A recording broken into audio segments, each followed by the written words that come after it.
Hello friends, this is Akulmach live. My name is Chandrakant. As we all know that there is a new type of space race brewing up in our world today. We are already planning to have a manned mission to Mars. There'll be a base camp on Moon. There could be new hotels coming up, floating in the space in the lower Earth orbit for future tourism. A whole lot of things are happening. Right now, the entire world is under lockdown or confined to work from home scenario. But once it opens up, we will not be able to recognize our world. It will be totally different place. As there are a lot of interest at play, and this pandemic is not stopping people from taking action and changing our world. So this is something that we want to discuss. To discuss this subject, we have a very distinguished guest joining us from UK. So stick around, friends, for this outstanding show which is coming up. But before we start the discussion, I must tell you that there is a new feature. You see a QR code right here. This QR code will be visible throughout the length of the video. And it's a very, very user-friendly way to get connected with us. All you have to do is point your camera towards this QR code and you will get connected to our channel. So I'll be back in a moment after a short break. Don't go anywhere as this outstanding show is going to start just in a moment.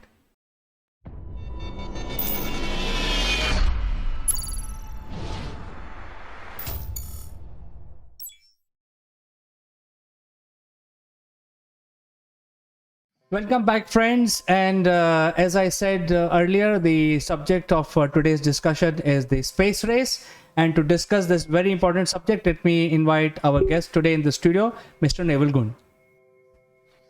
Good morning, CK. Good morning, everybody. Space race. Are you a Trekkie? Or are you into Star Wars? Is that reality or perception going to come reality, or reality be perception? I mean, who knows? Some people think that we're in the space arena already. Maybe a few of you are aliens. Who knows? Anyway, that's not the subject of the day. It's a space race. We've just read in the papers, I'm sure you've seen it too, CK, that Richard Branson is going to take a group of people up into the outer atmosphere 9 days ahead of Jeff Bezos. And the papers are full of it, 9 days ahead of Jeff Bezos. This is a race, isn't it?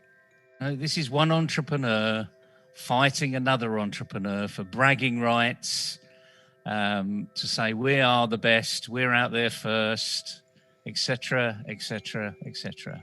What are your thoughts, CK? Are we back to pure, simple entrepreneurism, or is it something else? Well, in my opinion, Naval, I think this is how the human mind works. And this race has been going on since 50,000 years. When we encountered Neanderthals in the Europe, the Homo sapiens won because that is what we do. And this is what we do best. We actually go into an area. We are very inquisitive. We want to know everything about that area. We conquer it. Then we go to the next area. And that is how the humanity survives. So when we are going to space, it's no different. So right now the battle is brewing up between these three guys, Jeff Bezos, Elon Musk, and Mr. Virgin Atlantic, the saviors of the sea. But I think it's a war. I think more will add into it as the technology becomes cheaper and affordable. And I think that's the final frontier we have. Yeah, it is the final frontier. And I think my thoughts here is we've got three globally recognized what we might call influencers. Entrepreneurs par excellence.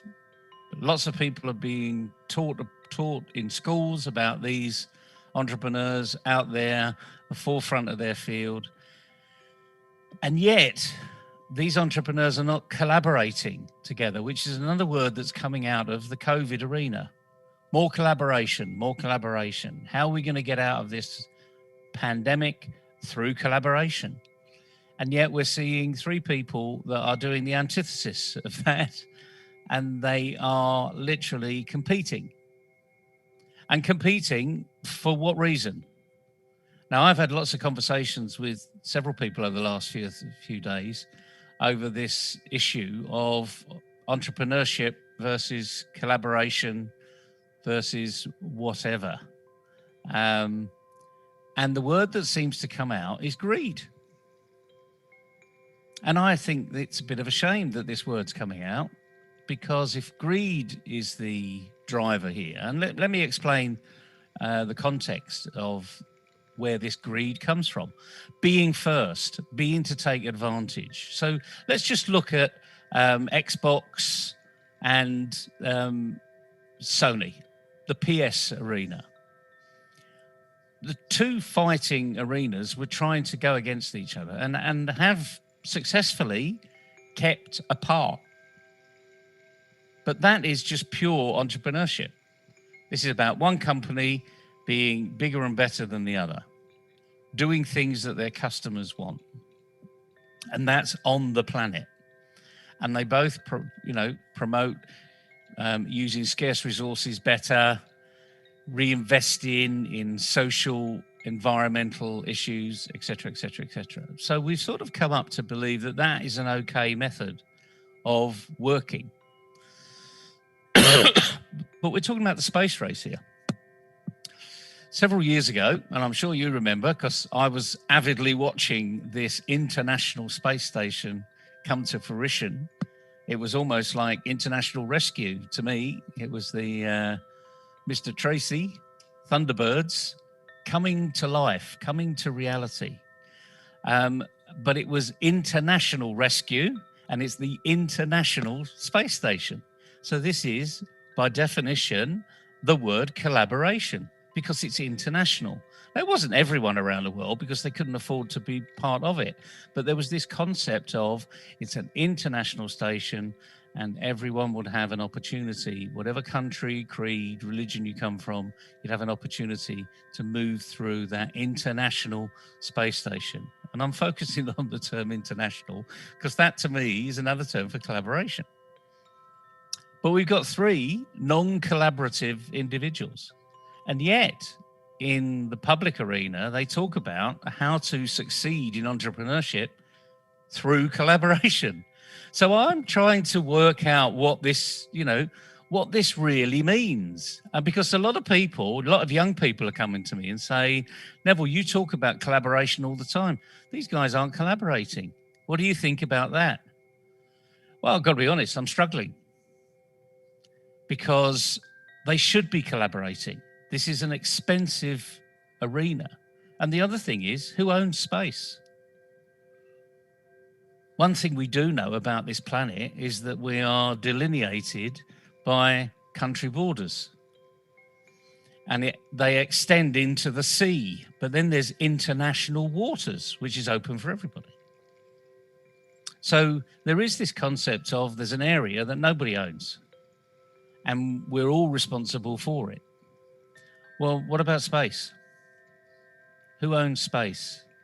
Where are we going to go to in space? If someone starts to put their flag on different planets, what's that actually going to mean?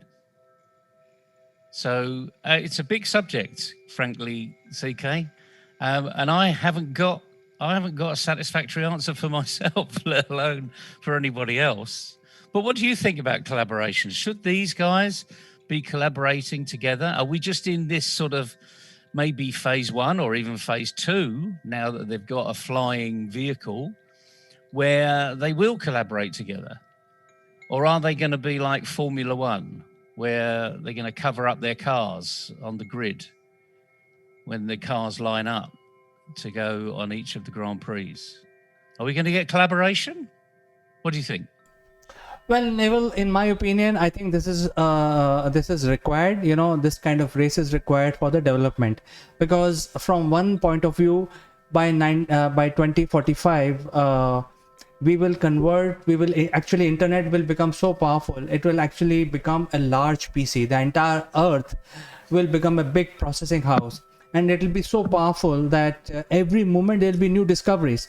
So I think, if we do not compete right now in order to reach that level, we will not be able to conquer, or we will not be able to go out and establish our colonies at a faster pace. So I think I sort of agree with what is going on. I mean, if they are competing with each other, they have the resources, they have their own business plans.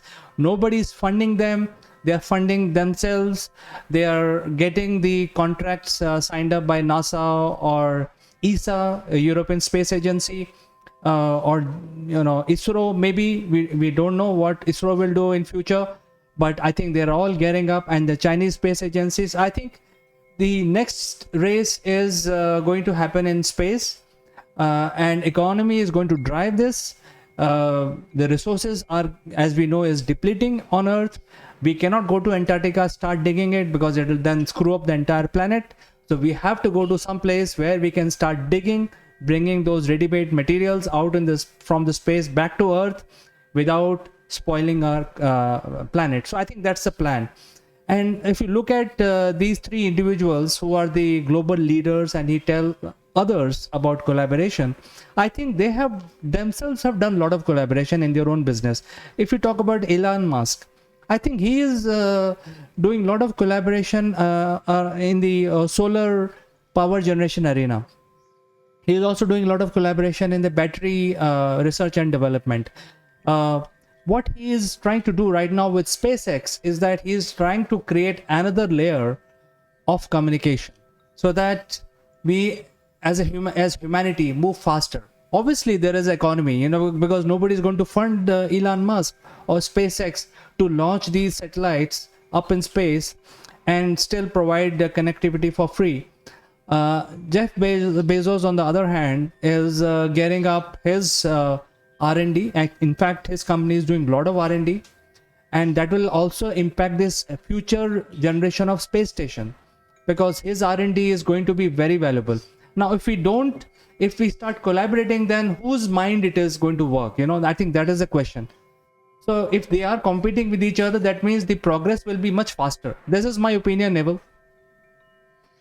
I think it's a fair opinion, and in some respects, in my silent days when I'm just sat there in front of the TV thinking, I'm thinking down your route.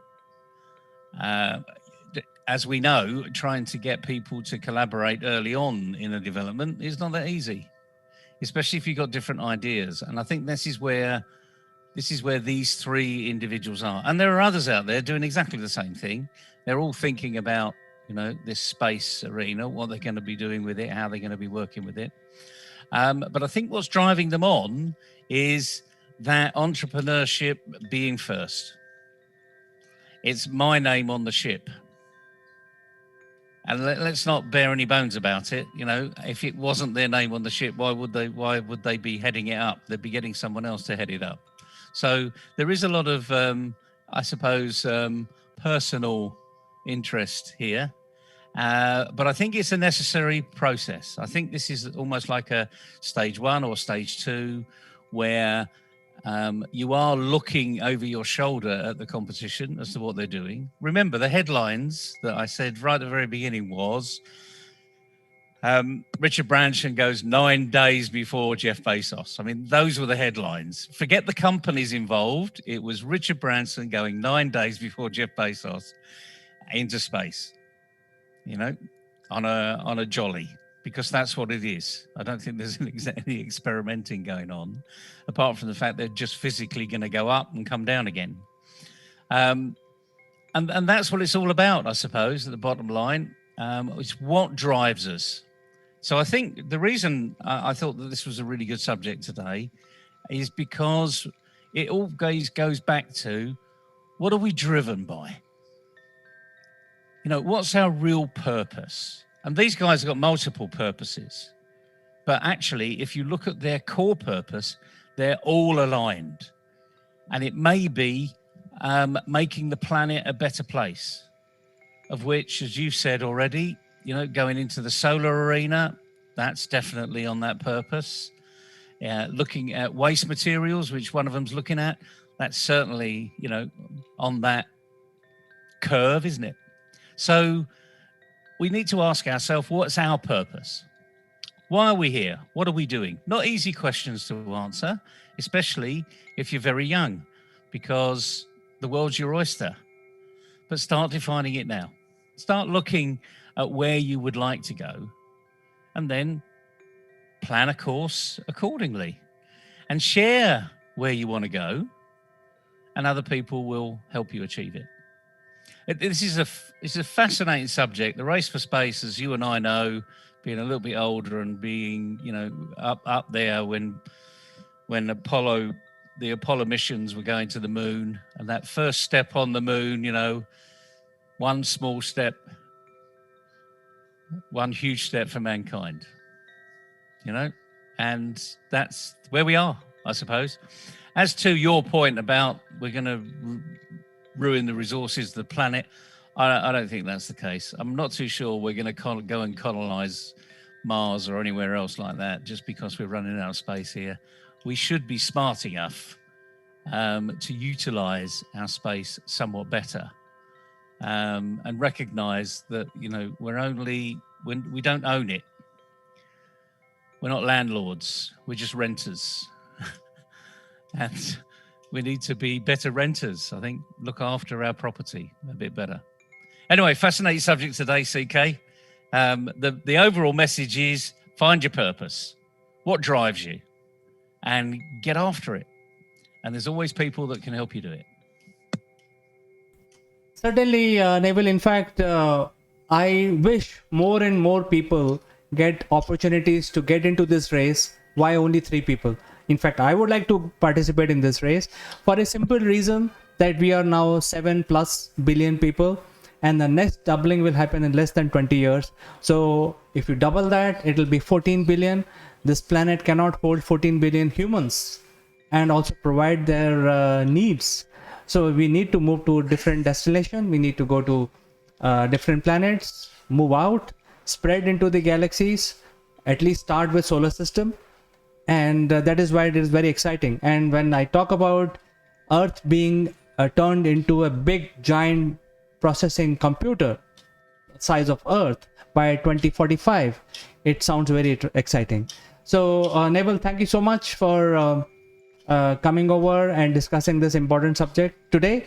We will catch up with you again tomorrow and something more interesting. Cheerio, CK. Cheerio, everybody. Have fun.